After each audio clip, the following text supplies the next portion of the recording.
आपकी अनुमति हो तो पत्रकार वार्ता आरंभ करें। आप सभी का स्वागत है। मित्रों, जैसा कि आप जानते हैं कि भारतीय राष्ट्रीय कांग्रेस ने आज़ादी के 75वें वर्षगांठ पर दो महत्वपूर्ण पद यात्राओं की घोषणा की थी। पहली पद यात्रा जिसे हमने गांधी संदेश यात्रा का नाम दिया था, 800 किलोमीटर लंबी पद यात्रा बिहार के चंपारण से शुरू होकर कलकत्ता के बेलिया घाट में समाप्त हुई। दूसरी पदयात्रा जिसे हमने आज़ादी गौरव यात्रा दिया, गुजरात के साबरमती गांधी आश्रम से शुरू होकर, और मुझे बताया गया कि ऑलरेडी 1300 किलोमीटर की यात्रा हो चुकी है 4 राज्यों से गुजरकर, और कल उसका समापन होना है राजघाट पर राष्ट्रपिता महात्मा गांधी को श्रद्धांजलि दे करके। उस कार्यक्रम की महत्वपूर्ण बातों को आपसे साझा करने के लिए हमने आमंत्रित किया है गुजरात से हमारे वरिष्ठ नेता, दिल्ली के प्रभारी भारतीय राष्ट्रीय कांग्रेस के प्रवक्ता, राज्यसभा सांसद आदरणीय शक्ति सिंह गोहिल जी को। हमने आमंत्रित किया है प्रदेश अध्यक्ष भाई अनिल चौधरी जी को, और हमने आमंत्रित किया है हमारे सेवा दल प्रमुख भाई लालजी देसाई जी को। आप सभी का स्वागत है। मैं आग्रह करूंगा शक्ति भाई से कि वो पत्रकार वार्ता आरंभ करें। थैंक यू प्रणव भाई, आप सभी का स्वागत है। हम सब अपने आप में बहुत ही गौरव महसूस कर रहे हैं कि हम आज़ादी के 75वें साल में हम सब साक्षी बन रहे हैं। आज़ादी की वो लड़ाई अंग्रेज़ों के खिलाफ महात्मा गांधी जी के नेतृत्व में लड़ी गई, तो यही कांग्रेस पार्टी की विचारधारा थी जिन्होंने अंग्रेज़ों की लाठी गोली का सामना किया। उस वक्त ना किसी को सांसद बनना था, ना विधायक बनना था, ना किसी को कुछ पद पाना था, पर इस देश की आज़ादी के लिए हर देशवासी भाषा, प्रांत, जात, मज़हब सब भूल के एक होकर लड़े। और ये कहा जाता था कि वो सल्तनत जिसका सूर्य कभी अस्त नहीं होता है, उस सल्तनत के खिलाफ देशवासी, हमारे स्वातंत्र्य सेनानी, हमारे पूर्वज लड़े और देश आज़ाद हुआ। आज उसके 75 साल पूरे हो रहे हैं। उस वक्त इस मौके पे कांग्रेस पार्टी की कार्यकारिणी ने कुछ ऐसे कार्यक्रम कि हम हमारे गौरवशाली इतिहास को याद करें, जनता के बीच जाए। राजनीति तो चलती रहती है, पर जो एक ये इतिहास है उसकी बात हम रखें। और उसी के सिलसिले में 6 अप्रैल को महात्मा गांधी जी का साबरमती के तट पे अहमदाबाद में जो आश्रम आया है, वहाँ से हमारे सेवा दल के साथियों ने, हमारे सेवा दल के राष्ट्रीय अध्यक्ष के नेतृत्व में, लालजी भाई देसाई के नेतृत्व में पदयात्रा शुरू की। 4 राज्यों में, गुजरात, राजस्थान, हरियाणा और दिल्ली, जब पदयात्रा तय हुई थी तो गांधी आश्रम से निकलकर राजघाट पहुँचे। 1251 किलोमीटर्स, 1291 किलोमीटर की यात्रा तय हुई थी, लेकिन लोगों का प्यार था। कई लोग गांव के अंदर भी ले जाना चाहते थे उस झंडे को, जिसका सबको नाज, फ़ख्र और गौरव है। इसलिए जो तय हुई थी यात्रा, उनसे ज़्यादा किलोमीटर ये यात्रा चली है। मैं उन सभी साथियों का धन्यवाद करना चाहता हूँ। 75 हमारे साथी हर वक्त आगे पूरे सम्मान के साथ झंडे को उठाते हुए पैदल चलते रहे। उस 75 साथियों के साथ साथ उसी ड्रेस में सजे हुए कहीं 500 से भी ज़्यादा साथी और जुड़े। कई गांव, कई शहर ऐसे आए कि जहां आम लोग भी साथ जुड़े, कांग्रेस के कार्यकर्ता भी जुड़े, और जन समर्थन, प्यार और आशीर्वाद लोगों का मिला और 2-2 हज़ार 3-3 हज़ार लोग साथ चले, कहीं हजारों महिलाएं साथ चली। ऐसी ये यात्रा चलती रही और दिल्ली में कल सुबह 8 बजे राजघाट पे इस यात्रा का समापन समारोह होगा। उसकी विस्तृत बातें हमारे दिल्ली प्रदेश के अध्यक्ष भाई अनिल चौधरी जी और सेवा दल के हमारे राष्ट्रीय अध्यक्ष भाई लालजी भाई देसाई करेंगे। मेरी आप सब से गुजारिश है, आपके पास, क्योंकि माहौल ऐसा चल रहा है, सवालों की बहुत लंबी लिस्ट होगी, पर हमने आज़ादी के 75 वर्ष के इस मामले में इसको थोड़ा राजनीति से ऊपर रखा है। देश हित में हमने जो कांग्रेस विचारधारा आज़ादी के लिए जब लड़ी, उस वक्त भी हमारा ध्येय था सिर्फ राष्ट्रहित। ये यात्रा भी हमने देश के आज़ादी के गौरवपूर्ण इतिहास के लिए ही चलाई है, तो उसकी मर्यादा को देखते हुए उसके बाद में भाई अनिल चौधरी जी आपके कुछ सवाल हैं उनके जवाब देंगे, कुछ होगा तो हमारे कोऑर्डिनेटर प्रणव झा जी हैं, वो भी आपको ये सवालों के जवाब प्रेस कॉन्फ्रेंस के बाद अलग से करेंगे। बस इस प्रेस कॉन्फ्रेंस में आपके सवाल इसी पे सीमित रखे, ये मेरा अनुरोध है। मैं भाई अनिल चौधरी जी से, हाँ पहले इनको कर दें, लालजी भाई देसाई से विनती करता हूं कि वो अपनी बात रखें। धन्यवाद। वंदे मातरम। जय हिंद साथियों। 6 अप्रैल को गुजरात महात्मा गांधी की कर्मभूमि से शुरू हुई ये यात्रा लगातार चलते हुए आज दिल्ली के गलियों में घूम रही है। कल हम लोग सुबह में 8 बजे राजघाट पहुंचेंगे और वहां पर कार्यक्रम का 10 बजे है वो संपन्न होने का लक्ष्य है। पूरे रास्ते में हम गांव-गांव से जल और मिट्टी इकट्ठा करके ये संदेश दे रहे हैं कि भारत की मिट्टी और जल जो है वो जुड़ा हुआ है, इसको कोई बांटने का कोशिश करे, वो झंडे के रंगों में या जाति, धर्म, प्रदेश और भाषा के नाम पर, तो ये कतई संभव नहीं है। इसलिए हमारे कई साथी बीच में नारे भी लगाए थे कि हम पहले लड़े थे गोरों से, अब लड़ेंगे इन चोरों से। जब चोर की बात करते हैं तो ये जो वैचारिक सोच की चोरी की बात है, वैचारिक सोच की बात यह है कि हम गांव में हर जगह पे जब गए तो एक बात हमारे साथी भी कहते थे कि जब भारत की आज़ादी का जंग लड़ा जा रहा था तो भारत माता की 8 संतान एक थी, हिंदू, मुस्लिम, सिख, ईसाई, बौद्ध, जैन और पारसी बहाई, हर कोई एक होकर लड़ा था। अब उनको धर्म के नाम पर या जाति के नाम पर बांटकर वो जहर, वो नफ़रत जो फैलाने का कोशिश कर रहे हैं, उसको मिटाने के लिए आज़ादी की गौरव की गाथा लेकर हम लोग निकले हैं। कई साथियों के पैरों में छाले पड़े, सोशल मीडिया में बहुत फ़ोटोज़ वायरल हुई है। हर किसी ने तय किया था कि छाले पड़े कुछ भी हो पर हम चलते रहेंगे, और वो जज्बा था। और ये मुझे लगता है कि ये पहली ऐसी यात्रा है।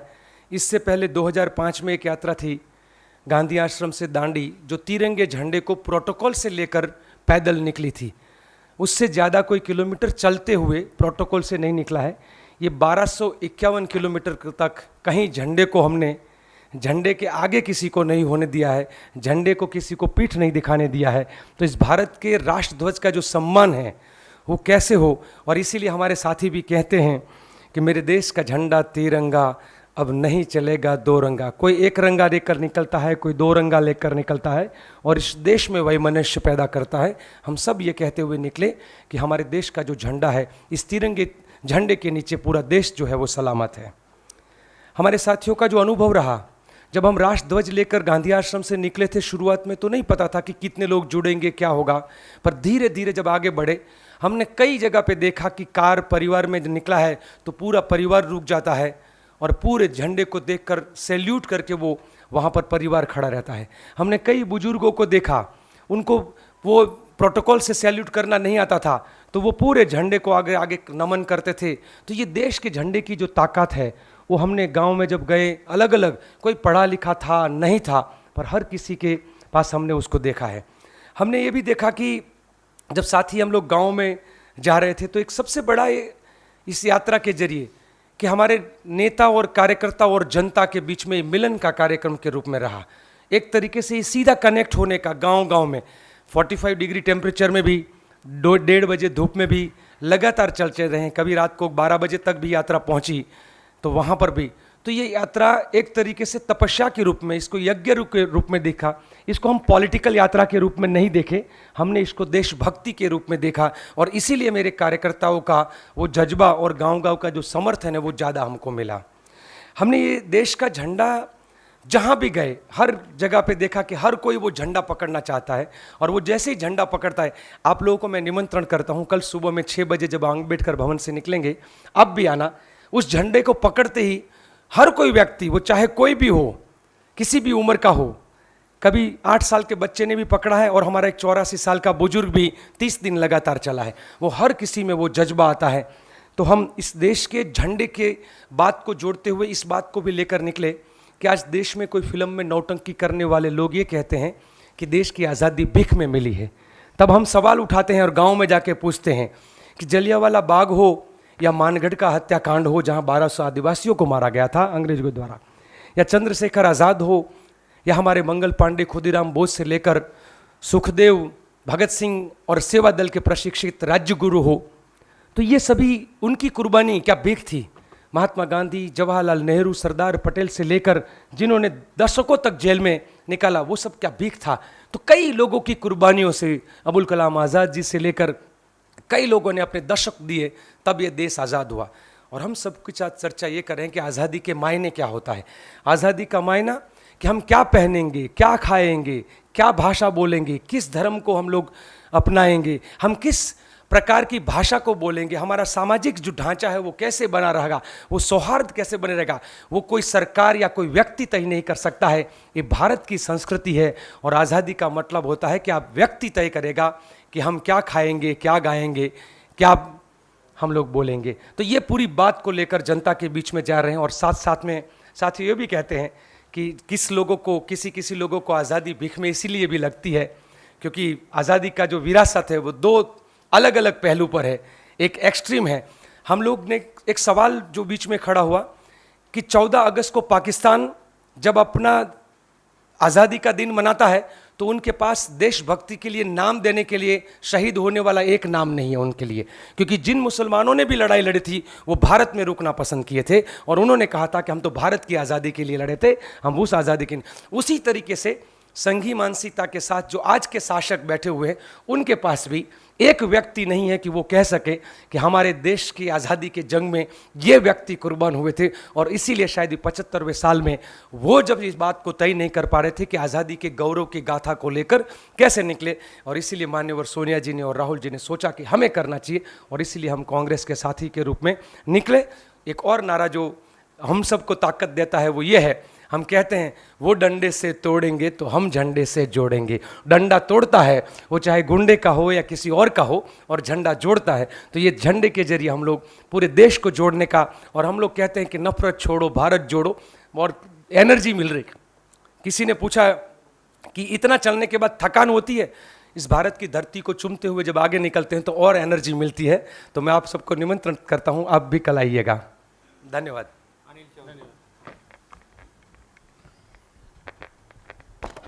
धन्यवाद शक्ति सिंह जी। बड़े विस्तार से मुझे लगता है कि आदरणीय शक्ति सिंह जी ने और लालजी भाई ने यात्रा के बारे में विस्तार से आपसे बातचीत की और बताया है। मैं सिर्फ ये कहना चाहता हूँ, जिस सोच के साथ ये यात्रा शुरू की गई, ये सोच माननीय सोनिया जी और कांग्रेस नेतृत्व के द्वारा कि 75 वर्ष हमें आज़ादी के हो गए। ये जो एक लंबा सफ़र 75 साल का रहा है, वहाँ देश कहाँ पहुँचा है और 75 वर्ष की इस जर्नी में इस देश ने क्या पाया, क्या खोया, जो आज के परिवेश में खास तौर से लालजी भाई ने बड़े विस्तार से बात की, उस पर मैं चर्चा नहीं करूँगा। तो इसके लिए यदि कांग्रेस पार्टी ने ये कदम उठाया कि हमें आज आवश्यक है अपने 75 साल के इस गौरव को हम धूमधाम से मनाएं, इसलिए जिस समिति का गठन हुआ, मुकुल जी उस कमेटी के कन्वीनर रहे और उसके तहत पूरे देश में लगातार इस तरह के कार्यक्रम आयोजित होते रहे। अपने इन 75 वर्ष के गौरवमय इतिहास को अलग अलग तरीके से कांग्रेस पार्टी सेलिब्रेट कर रही है। अपने कार्यकर्ता हों या देश के लोग हों, प्रदेश के लोग हों, उनके बीच में संगोष्ठियां हों, इस तरह के आयोजन करके 75 वर्ष को हम मना रहे हैं। लेकिन जो आज़ादी की गौरव यात्रा का जो उद्देश्य, खास तौर से लालजी जी ने जो बताया है, इसका मकसद साफ था साथियों कि भारत जोड़ने का जो संकल्प कांग्रेस पार्टी ने लिया है और जो उदयपुर संकल्प, नव संकल्प में जो तय हुआ, उसके साथ लालजी भाई अपने साथियों के साथ लगभग 75 साथी निरंतर पूरी यात्रा में चले। साबरमती के आश्रम से महात्मा गांधी जी के उस पूजनीय स्थल से वहाँ से अग्रसर होकर के आगे बढ़ते गए और दिल्ली की तरफ कूच करते रहे। अपना अनुभव उन्होंने शेयर किया। लेकिन मैं सिर्फ इतना कहना चाहता हूँ, जब ये दिल्ली यात्रा का कार्यक्रम दिल्ली बॉर्डर पे बना तो 29, 30, 31 3 दिन का हमें ये सौभाग्य प्राप्त हुआ है उस दिल्ली में इस यात्रा को हम लेकर के जाएं। इन 3 दिनों में संभव नहीं था कि पूरी दिल्ली में हम कवर कर पाएँ, लेकिन हमने ये तय किया कि कुछ ग्रामीण क्षेत्र, खासतौर से जहाँ का इतिहास रहा है, जैसे छतरपुर में आपको याद है फतेहपुर गांव है, जिस गांव का एक इतिहास रहा है सन 1857 के उस क्रांति का भी।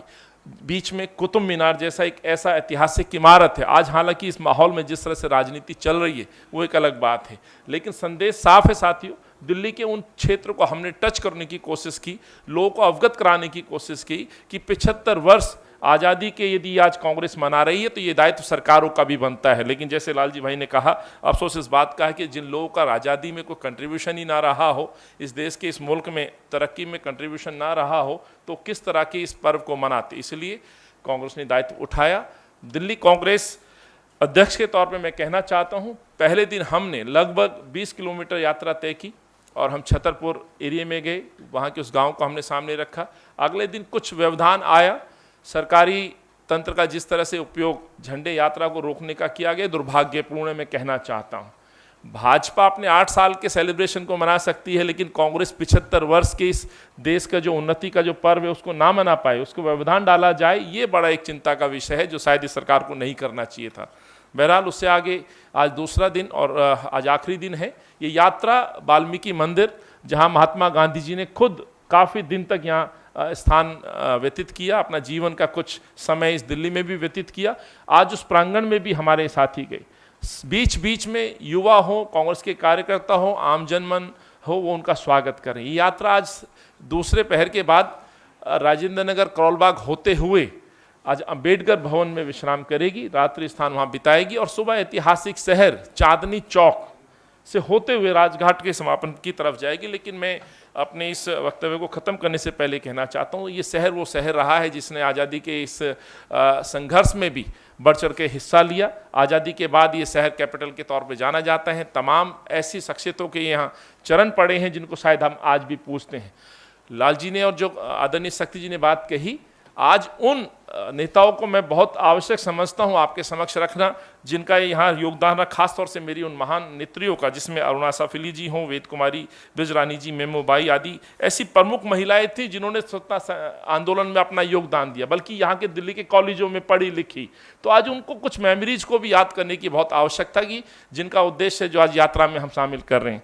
वैसे ही तमाम वो राष्ट्रभक्त, देशभक्त राजनेता, चाहे नेहरू जी की बात करूँ, चाहे मैं स्वामी श्रद्धानंद जी की बात करूं, मौलाना आज़ाद साहब की बात करूं, या एक समय ऐसा भी था जब हिंदू स्थलों से मुसलमान मेरे भाई नेता लोग अपना वक्तव्य दिया करते थे, या मुसलमानों के उन पवित्र स्थानों से हमारे हिंदू नेता लोग वक्तव्य दिया करते थे। इतिहास गवाह है जामा मस्जिद से लेकर के, इसीलिए मैंने स्वामी श्रद्धानंद जी का जिक्र किया।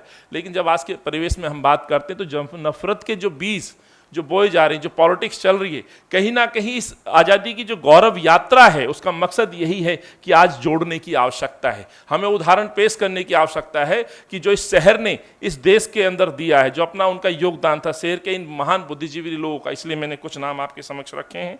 एक समय ऐसा भी था, शहीद भगत सिंह आजम जिसको कहा जाता है, हमारे शहीदी आजम, जिनके चरण इस दिल्ली में पड़े और उस असेंबली में बम और पर्चे फेंकने से पहले जिन्होंने यहाँ जीवन व्यतीत किया। तो ऐसी कुछ पुरानी यादों को भी हमने इस पैम्फलेट के द्वारा, एक पर्चे के द्वारा सम्मिलित करके वो ने फिर से अपनी दिल्ली की जो आवाम है, जो जनता है, उनके समक्ष लाने की कोशिश की है। और लालजी भाई के जो कार्यकर्ता, सेवा दल के हमारे जो वीर कार्यकर्ता हैं, वो इस संदेश के साथ गुजरात से बढ़े और धीरे धीरे अब राजघाट की तरफ जा करके इस संदेश के साथ कि नवसंकल्प कांग्रेस का जो अधिवेशन हुआ, जो आज़ादी पर्व हम मना रहे हैं, तो गौरव आज़ादी गौरव यात्रा का वहाँ समापन होगा। इस सोच के साथ, इस उम्मीद के साथ कि फिर से एक देश को जोड़ा जाए। बहुत बहुत धन्यवाद। कल आप लोग आमंत्रित हैं, आपका स्वागत है। उम्मीद है कि दिल्ली के और भी लोग आएंगे और महात्मा गांधी जी की जन्मस्थली से शुरू करके महात्मा गांधी जी की समाधि पे जाकर के एक ही संदेश के साथ ही यात्रा का समापन होगा लालजी भाई के नेतृत्व में कि देश को आज एक साथ एकजुट खड़े होने की आवश्यकता है। धन्यवाद। सेवा दल की ओर से निमंत्रण वहाँ पर गया हुआ है और जो हमारी स्मरणोत्सव कमेटी है उनकी ओर से भी गया हुआ है और कंफर्मेशन आते ही आप लोगों को बताएंगे। करीबन 16 लोग हैं जिन्होंने 1 मीटर भी कहीं बस के अंदर पैर नहीं रखा है या गाड़ी में नहीं रखा है। हमने सबको वो किया था कि आप 10-10 दिन के रोटेशन पर लोगों को कहा था, तो जिसको जाना है वो जा सकता था। हमने कहा कि ये कोई सजा की पदयात्रा नहीं है, ये आज़ादी के गौरव की पदयात्रा है, ये आनंद की पदयात्रा है, तो हम खुशियाँ मनाने के लिए निकले हैं। तो सबको फ्री हैंड दिया था कि जिसको जब जाना है। कई यात्री है घर जाके वापस जब पहुँचे फिर बोले कि मन नहीं लगता है यात्रा छोड़ना क्या, तो वापस भी आए हैं। तो इस तरीके से लगातार, पर 16 यात्री है और मैं कहा कि 8 साल का बच्चा भी हमारे साथ 10 दिन चला था और 84 साल के जो बुजुर्ग है वो भी हमारे साथ 30 दिन चले हैं। और आज 69 साल का सेवा दल का महासचिव हॉस्पिटलाइज होने के बाद रात को बीपी हाई होने के बाद सुबह में झंडा लेकर फिर निकला है। तो ये अलग प्रकार का एक अनुभूति है और लगातार लोग चले हैं। मैं मानता हूँ कि करीबन 100 से अधिक पदयात्री ऐसे हैं जो 30 दिन से ज़्यादा चले हैं।